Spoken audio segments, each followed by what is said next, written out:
नवें अध्याय का महात्म। श्री महादेव जी कहते हैं, पार्वती अब मैं आदरपूर्वक नवें अध्याय के महात्म का वर्णन करता हूँ। तुम स्थिर होकर सुनो। नर्मदा के तट पर महिष्मति नामक एक नगरी है। वहाँ माधव नाम के एक ब्राह्मण रहते थे, जो वेद वेदांग के तत्वज्ञ और समय समय पर आने वाले अतिथियों के प्रेमी थे।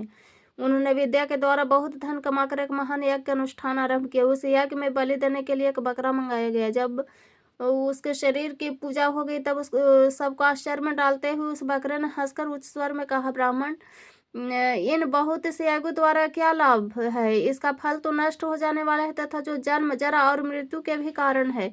यह सब करने पर भी जो मेरी जो वर्तमान दशा है इसे देख लो। बकरे के इस अत्यंत कौतूहल जनक वचन को सुनकर यज्ञ मंडप में रहने वाले सभी लोग बहुत ही विस्मित हुए। तब वे यजमान ब्राह्मण हाथ जोड़कर अपलक नेत्रों से देखते हुए बकरों को प्रणाम करके श्रद्धा और आदर के साथ पूछने लगे। ब्राह्मण ने कहा, आप किस जाति के थे? आपका स्वभाव और आचरण कैसा था तथा किस कर्म से आपको बकरे की योनि में प्राप्त हुई? यह सब मुझे बतलाइए।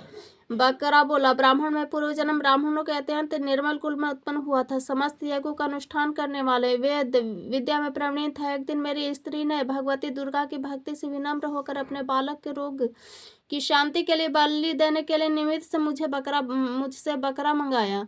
तत्पश्चात जब चंडिका के मंदिर में वह बकरा मारा जाने लगा, उस समय उसकी माता ने मुझे शाप दिया, ओ ब्राह्मण, मैं नीच पापी, तू मेरे बच्चे का वध करना चाहता है, इसलिए तू भी बकरे की योनि में जन्म लेगा।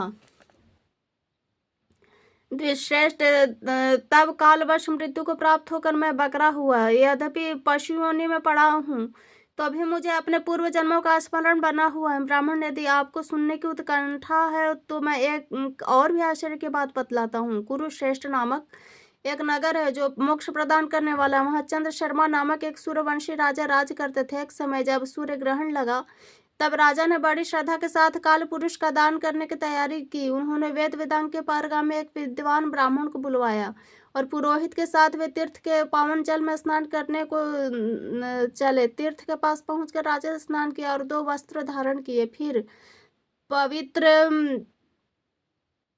और प्रसन्नचित हो उन्होंने श्वेत चंदन लगाया। बगल में खड़े हुए पुरोहित का हाथ पकड़कर तत्कालोचित मनुष्यों से घिरे हुए अपने स्थान पर लौट आए। आने पर राजा ने यथोचित विधि से भक्तिपूर्वक ब्राह्मण को काल पुरुष का दान किया।